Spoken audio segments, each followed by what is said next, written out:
भजिया बनाए हों बनाए हों बनाए हों। भजिया के संग माँ मिर्चा चटनी लहसुन डार बनाए हों। भजिया के संग माँ मिर्चा चटनी लहसुन डार बनाए हों।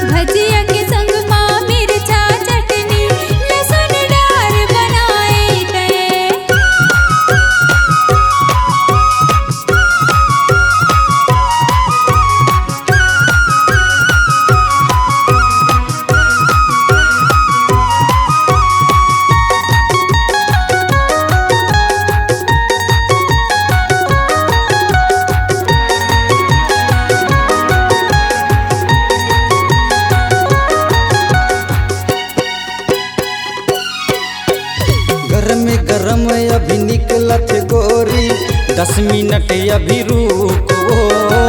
खा के जाबे भजिया होटल के कुर्सी माते बैठो।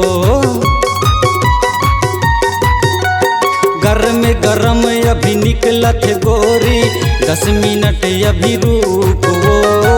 खा के जाबे भजिया होटल के कुर्सी माते बैठो। सूखा तोला नहीं देवो सूखा तोला नहीं देवो। चना मसाला बनाए हों बनाए हों बनाए हों। भजिया के संग माँ मिर्चा चटनी लहसुन डार बनाए हों। भजिया के संग माँ मिर्चा चटनी लहसुन डार बनाए हों।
तोला देखे बर ए मोरे रानी आघुमा होटल लगाए हो।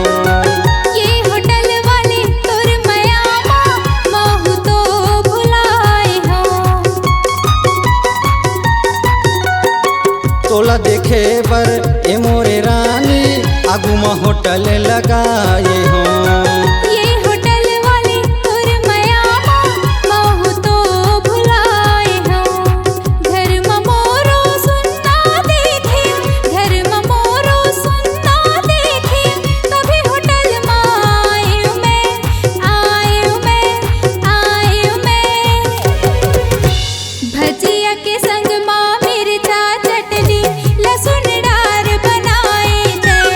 भजिया के संग माँ मिर्चा चटनी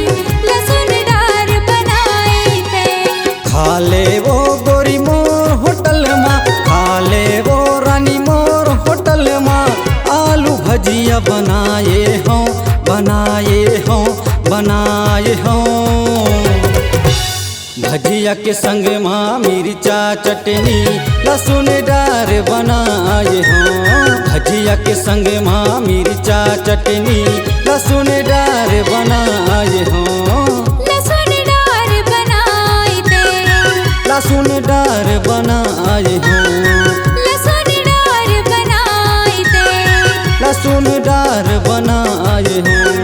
लहसुन डार बनाए ते। इस गाने को देखने सुनने के लिए आपको दीप म्यूजिक चैनल की ओर से बहुत बहुत धन्यवाद। आगे ऐसे ही गाने देखने सुनने के लिए हमारे दीप म्यूजिक चैनल को लाइक शेयर सब्सक्राइब करने के लिए बिल्कुल ना भूलें।